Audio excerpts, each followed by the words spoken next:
My neighbors invited me to dinner. No one told me that I'd be on the menu. I feel sick to my stomach. I can't keep my food down. In fact, I never want to think about eating again. The new neighbors moved into the house across the street from us just a few weeks ago. That afternoon, I was in my office, on the second floor of our home, the window of which directly faces the street. They were moving all day, though I found it a bit odd that all I'd seen thus far were movers. I looked up often and I expected to catch a glimpse of our elusive new neighbors, but alas, I was going to have to stay curious. My wife, Madison, was the one who originally suggested we invite them over for dinner. She had no idea that she just made the worst decision in her life. I think it would be a really nice gesture, she said, while just the two of us were eating at the dinner table that night. As much as I like watching people through my office window, I'm not particularly crazy about interacting with them. Do we have to? We barely ever spoke to the Zamoras, she reminded me. I'd love to actually get to know our neighbors this time. Sure. Yeah, I said this so casually, shrugging my shoulders, as if agreeing wouldn't change my life. But if I could go back in time, I would have shut down the idea right then and there. The next morning when Maddie left for work, she asked if I could take a break from my novel at some point and knock on the new neighbor's door to invite them to dinner like we discussed. Of course, I said. All day, I dreaded the task. It was actually giving me so much anxiety that I couldn't even get any work done. Finally, just after lunch, I decided to get the deed over with. I went outside, crossed the street, and walked up the steps of the front porch. The first thing that struck me as odd while I was standing there was the fact that all the curtains were drawn, despite the fact that it was daytime. The Zamoras didn't even have curtains, I thought to myself. Did they just put those up? My heart began beating a little faster while I anticipated the awkward first meeting conversation. I told myself to just knock on the door, but that was easier said than done. The feeling bothered me so much I decided I would just lie to Maddie and say they didn't answer. The moment I stepped back down the porch was when I heard it. The front door creaked open. I stood there, frozen, now trying to think of how I was going to explain why I stood at their door for 30 seconds before walking away without even knocking. Can I help you? It was a woman's voice. She honestly sounded pretty nice, but I sensed a hint of irritation, and I couldn't really blame her for that. I turned around and saw her narrow, pale face, sticking out of the doorway. She seemed to be around my wife's age and wore her dirty blonde hair up in a bun. She seemed a bit sweaty, too, which made sense considering moving absolutely sucks. It took me another second to reply, but I finally managed to get some words out. I'm your neighbor from across the street. I was just walking over to say hi, but I, decided not to bother you while you're still getting situated. The woman smiled at me, showing teeth. You're no bother at all. I appreciate you saying hello. I'm Liz. I forced a smile. I'm Ryan. Also, my wife was wondering if you and your husband would like to join us for dinner sometime? You're so kind. My husband, Dennis, and I would absolutely love to come over, Liz said. How's Friday night? I couldn't tell her what I was really thinking, which was that Friday night, as well as any other night, were all no good for someone who doesn't like to socialize in general, but I simply smiled and said, we'll see you then. As I walked back across the street to my house, nerves finally under control after completing my one social task for the day, it dawned on me that I probably should have asked if Liz and her husband had any dietary preferences or restrictions. I'm glad that I didn't. All week, I dreaded the event. By the time Friday finally rolled around, I told myself that if I got drunk enough, then perhaps I'd be slightly less miserable. I started drinking before they even got there. Anyway, dinner was actually nothing special. Liz and Maddie seemed to get along pretty nicely, and Dennis was your average, boring husband who wore smudged glasses and probably worked in some boring office downtown. We made small talk. Spoke of the weather, the stock market, recent movies, books, which I lied about finishing. After we finished our food, Liz offered to help Maddie clear the dishes and prepare dessert. I was silently screaming on the inside when they both walked out and left Dennis and me alone at the table. He was so boring. Time seemed to pass in slow motion. I mean, the guy just sat there, sipping his wine and staring at me. At the time, it felt like such a strikingly dull moment. That's because I didn't know Dennis was about to say something that would consume me for weeks to come. I wonder what you taste like.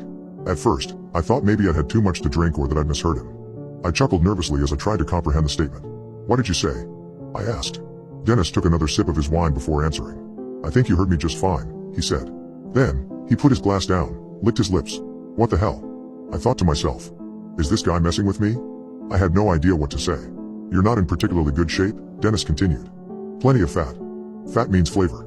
You would be delicious medium rare. I was horrified. Waiting for the just kidding to drop.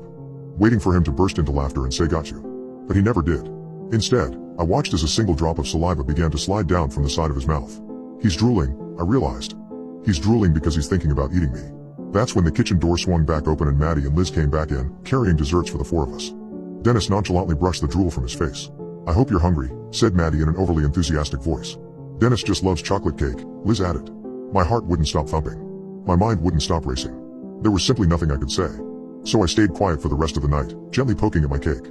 By the time Liz and Dennis finally went back home, Maddie was already on my case. Why'd you get so quiet? She asked. It was kind of rude, frankly. I was still too freaked out to defend myself. And honestly, I didn't even know how to begin to explain what had happened. Hey, Maddie started. What's wrong? Are you okay? If only she knew. Did something happen at dinner?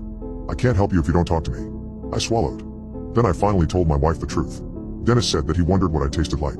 Ha, good one. I wonder if he thinks I taste good. You could probably answer that for him though. She thought this was a joke. I continued to try to convince her. I'm not joking, I stated. He was talking like he wanted to eat me. The moment the words left my mouth, I knew what Maddie would say. And I was right. That's insane, she laughed. He was probably just joking.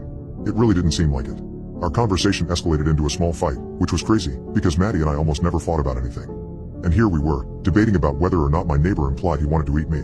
I don't like seeing you like this, she said. The next time I see one of them, I'll clear the air. I don't know if that's such a good idea, I said. I have too, Maddie said. I don't want us to lose our new friends before we even get a chance to be, well, friends. As much as I didn't want her to bring it up to Liz and Dennis, I was also curious as to how they would do damage control. Alright, I finally agreed. That night, I didn't sleep a wink.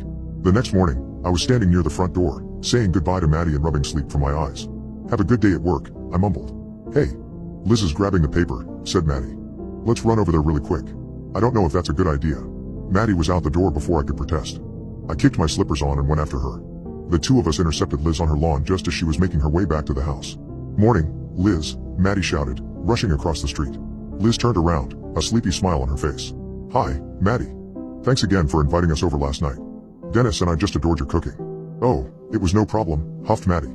By now, I'd caught up to my wife and was standing just behind her, as if I was a little kid waiting for his parents to handle the confrontation so I didn't have to.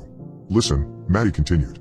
I'm sorry to bring up such an awkward topic, but apparently Dennis made a joke to Ryan last night and it rubbed him the wrong way. Liz immediately looked apologetic. Oh my god. What did he say? Maddie and Liz both stared at me, waiting for my answer. Well, he said that he wanted to eat me. She's going to think I'm insane, I thought to myself. I'm going to sound like a crazy person. Maddie forced a laugh, apparently trying to lighten the mood. I know, it's ridiculous, said my wife. Suddenly, Liz wasn't smiling anymore. She looked at Maddie, dead in the face, then back to me. He wasn't joking. My heart was now beating out of my chest. Excuse me? Said Maddie. My wife seemed angry now. I don't find this funny, Liz. I'm quite serious. Dennis and I have discussed it at length and we've decided that we're going to eat the both of you. Ryan first. Then you. I can't wait to taste you guys. Almost as if she was excited to eat us. Maddie and I stood there, speechless, as Liz calmly walked back into her house and shut the door. Once we snapped out of our terrified stupor, we both ran back across the street, as fast as we could, slammed the front door shut, and locked it. I could barely see straight. It felt like I was having a panic attack, only worse, because at least those pass, with time. I looked at Maddie, trying to correct my vision. Everything was spinning. Finally, her face came into focus. There were tears in her eyes. And I could feel them in mine, too. Then we heard the door break down.